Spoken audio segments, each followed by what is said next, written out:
What's up guys, this is BLACKJACKSKILL here, and I have not made a video, N64 video I guess you could say, in a very long time. But today I had to make a video for this one because this is pretty much the first time that I've seen some big games at a retro game store that were reproductions, and it happened to me not once today but twice at two different retro game stores. One of them, the owners were cool. They didn't know that they were reproductions. They just got them in a trade-in, and they had them reasonably priced, which is why I went there. They had Bomberman 64 Second Attack. That's about $130 to $180, depending on the condition and where you're buying it. So I would say about $150 game for the cart by itself if it's a real one and if it's in good condition. So they had that game there at their store, so I said, could you please hold it for me? They had it for a good price. They had it for 45 bucks. And I was like, man, they must just not know what it is, so I'm going to go get this game for my collection because, as you know, I collect N64 games. Try to get all of them. So anytime I try to can find a good price on a good game, you know, I got to jump on it. So I get there, and as soon as they hand it to me, I can tell just by the labels that it was a reproduction. And I already took them apart. I say them because I bought two. I bought it from them, but I told them, you know, what was going on. So here it is. This is a reproduction Bomberman 64 Second Attack, and you can see that glare is just way too much. So there's a bunch of differences that you can find. The way that I could tell that this was a reproduction was, well, one, if you deal with these games as much as I have in my life, from playing these games as a child and all the way up to I'm 23 now. I've been playing it ever since I was a little kid, and collecting for the console, being a serious collector for this console for many years now. You could just tell by holding an N64 game, just the feel of this was a little different. The cut of the line, it was not perfect. There's like a little bit of peeling of the plastic and stuff like that. And the fact that the label looked brand new. Also, the actual board piece itself that you can see how it's kind of white? Here we have a real game. It's got that brownish to it. Real versus fake. So she handed me the two games. The other one, another big one, Worms Armageddon. I saw that in the case, and obviously I see that, I jumped on it. I said, how much is that one? And this one she had for 80 bucks. So I was like, alright, cool, I'm going to take both of these. That's a good price. That one's worth like $200 right there for Worms, $150 for Bomberman. And so, but obviously as soon as she handed them to me, I could tell they were reproductions. And I said, I hate to be the one to tell you this because you probably don't know. I was like, I hate to be the guy that has to tell you this, but I'm like 90% sure that these are reproductions. And she was like, what do you mean? Like, how do you mean? And so I told her all the things. I said, you know, the plastic doesn't look right. It's not cut right. The labels are too perfect. And when I say too perfect, I mean too glossy. Because there are lots of imperfections in the actual fonts. You can see that it's, look at that rated E for everyone. See how the smaller the font gets, it's kind of blurry.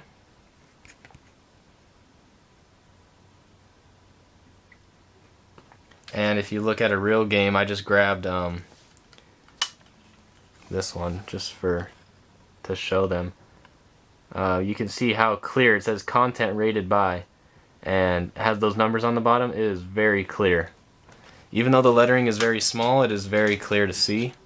And if you look at these ones, just, it kind of blends. Not very clear. So those were the first things that I saw was the labels, front and back. Also the backs did not have their stamps. So in the front I have here my Ogre Battle 64, which is a real cart, and behind we have the back piece of Worms, which is a reproduction. you can see how glossy this label is compared to this one. Look at the way the light shines on it. Kind of like if you were shining a light on cardboard. Also, you can see that stamped number. Looks like a 06.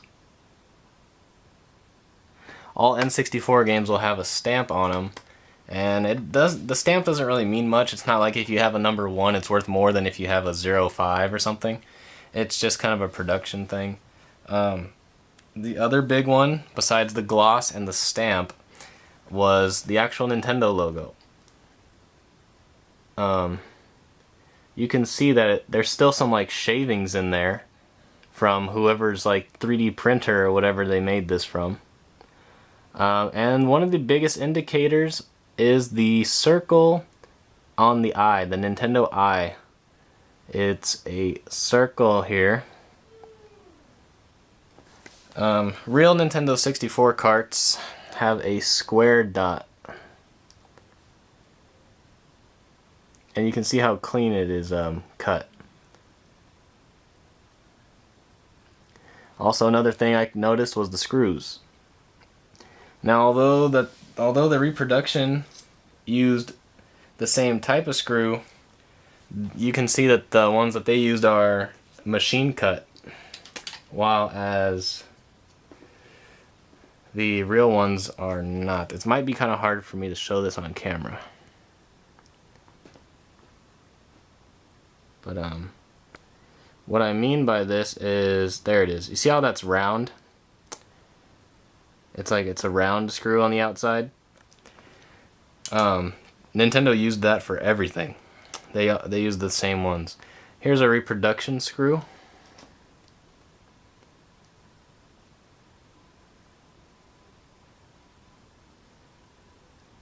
It comes in. See how it's kind of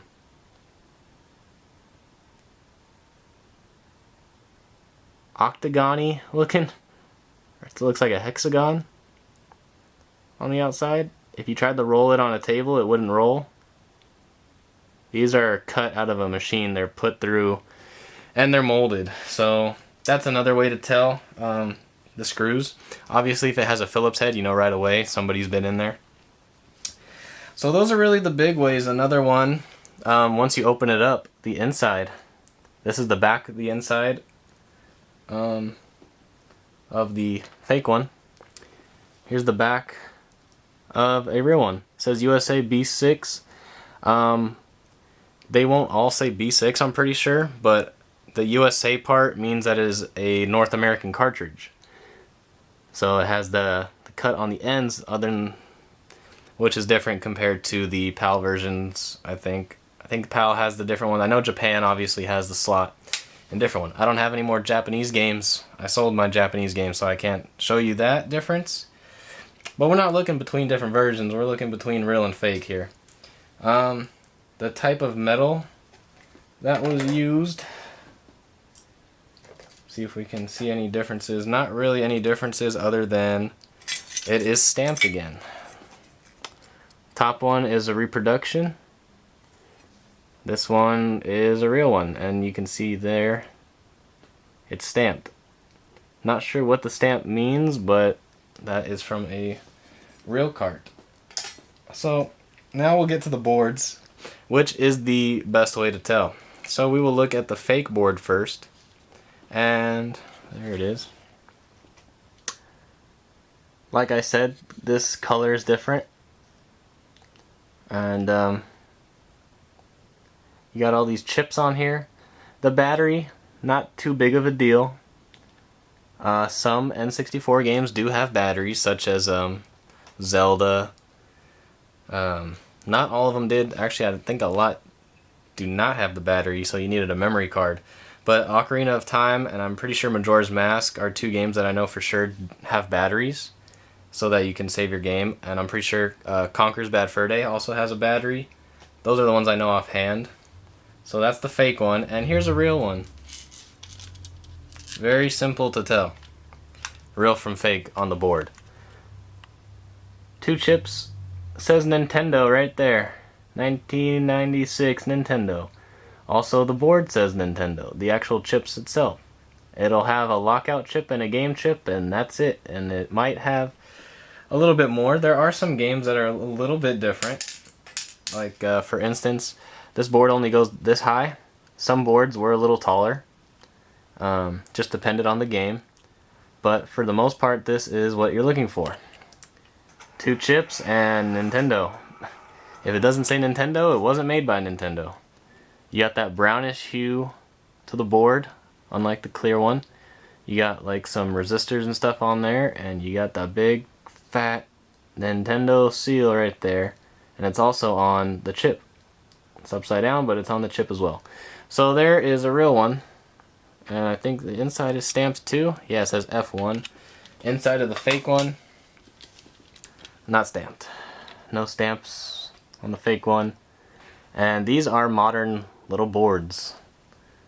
Okay, now there are reproductions that use original boards, and that's something else that's hard, because some people will, it's hell to do, but they will desolder this whole game chip of a $2, let's say Madden 98, that game's worth about $2. They will unsolder it. That's a lot of pins. But they will desolder that whole thing, and you can buy these chips online, and you can buy the piece that you connect to your computer to download games onto the chip, but those are pretty easy to tell if they're fake also. So even though the board will be the same, their cartridge will be different. They'll have a fake fake sticker. And most of the time, the ones that people download games on have a clear piece of glass on here. So that's pretty much it, guys. So as you see, there's lots of ways to tell if a game is real or a reproduction. I don't really like to say fake, per se. I haven't actually tested the games. I'm going to test them right now to see if the actual game is even on there, which I'm sure it is, because they just look like the Chinese reproductions you can buy on eBay for 20 bucks.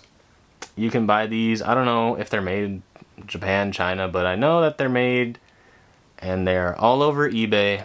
And the sad part is that they're starting now to get into circulation with the buying and selling and trade small stores. And so that's why I wanted to make this video, just to show you guys what to look for, because even if you went to this game store and you bought these games for $100 for both, and you know you have almost $400 worth of game there, you're like, sweet, great come up. You didn't get a come up. You spent $100 on 2 repros. So I'm going to put these games back together. We're going to throw them in the N64, and we're going to see if they work. Alright guys, so the first one we are going to test. Let's test out Worms, and let's see if Worms is actually on here.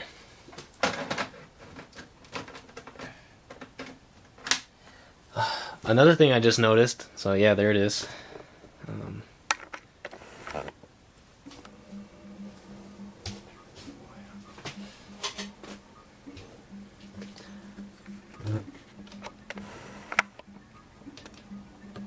So yeah, there's Worms. It works. I've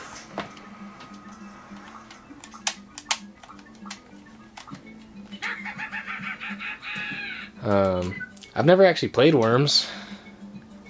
I know why it's rare. I know that it's rare. I know it's valuable, but as far as playing it, I don't know what the fuck to do. But there it is. There's your Wormy.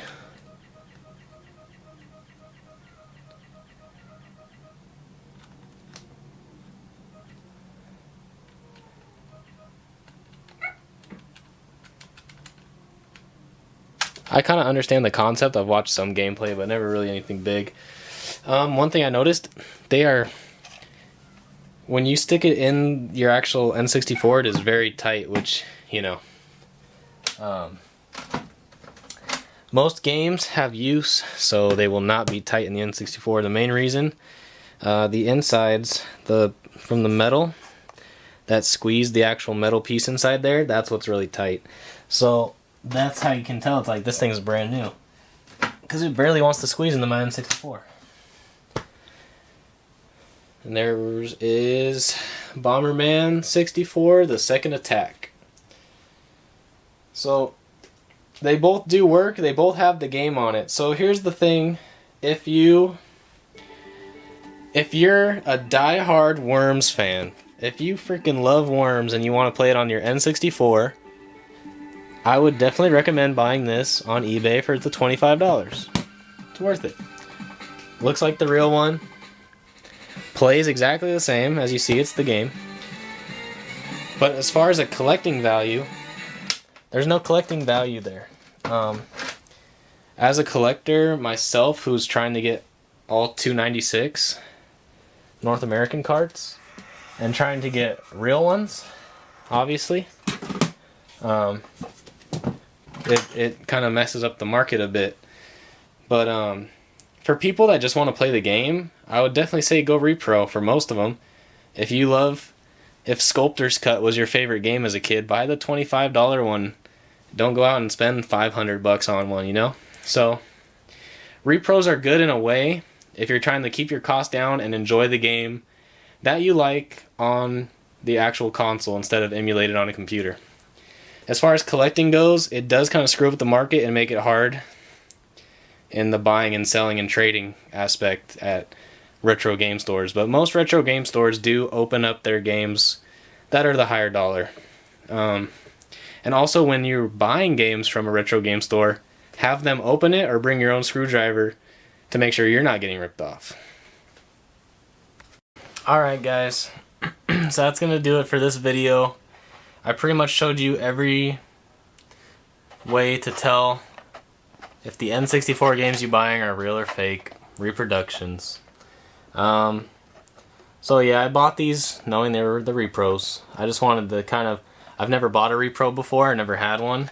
I thought they would look cool on my shelf since I still don't have these games. So I thought they would look cool with my collection. And so I just paid $10 a piece. I told, the people there were super cool and they understood that they were reproductions and that they weren't worth even close to what the actual game costs. So that's how you know, guys. So I just want to make sure that when you're out there searching for games, that when you find a good deal, sometimes it is too good to be true. Bomberman for $40 turned out to be a bust today. Got a repro for 10 instead of the real one for the 40, and got a repro of this for 10 instead of a real one for 70. So yeah, guys, just remember, look at the plastic, feel the plastic, look at the board from there if you can. If you're purposely going out shopping for games at the swap meet or whatever, bring your little screwdriver to check expensive games. That label, look at its shine, look at the glare, front and back. Check for that stamp, check for the O, make sure it's a square. Look at the bolt, the screws. Most of the time that's not really a great way to tell. And but yeah, pretty much the board tells all. So if you go to a game store and you find this for even $100 or whatever, that's a good deal. Open it up. And the scary part, I think the real scariest part about these games is that GameStop now buys and sells retros games again, and they do it through online. So you can sell your games at the store, and I'm pretty sure that most GameStop employees, at least the ones that I've met, are not super intelligent on the retro games. I'm not trying to roast or nothing, but obviously if I was working in a game store and somebody brought in these two games, I would open them up. GameStop, I guarantee you, will not open these up. So there could be people that are making these, and GameStop, I know GameStop sells Worms for $100, and they sell this for Bomberman for $150 on their website. They don't have any in stock. But if somebody went to GameStop with some repros like this, and I've seen a lot of people order games from GameStop online, and they end up getting repros in the mail. So that's another scary part, And I just hope that this video helped you guys so that you don't get screwed trying to buy retro games. So, you don't have to check your NBA hang time, your Madden 64, You really, for the most part, are good on most games. But if you're trying to collect the expensive ones, the rare ones, just you gotta know what you're looking for so you don't get screwed. So there you go. We ended up with 2 repros today. They're gonna look cool on my shelf. But other than that, I mean, they play, so I'm not a Bomberman fan or anything, or a Worms fan. But, you know, one of my friends wants to play, there you go. So they play, they look cool. But as far as my collection goes, they're not gonna be in there with all my real ones. I hope you guys enjoyed the video. I hope this helped you guys out. And I hope the next time you go to a retro game store and you find I hope you find a gem, and I hope it's real. And I hope you get it for a good price, but make sure you open that bad boy up and look at that board. Make sure it's real. This has been BLACKJACKSKILL. I don't know. I just make videos when I can, when I have a chance. So I'm not trying to do nothing on the daily. Like I said, this just happened to me today, that I found 2 game stores both selling repros. One that I'm sure they know they're selling repros, and the other one that they didn't know that they were repros. They just got them in a trade. So they were really cool about it. The other place, I didn't want to confront them, but they know what they're doing. They're selling repros for more than normal cost. So see you guys next time.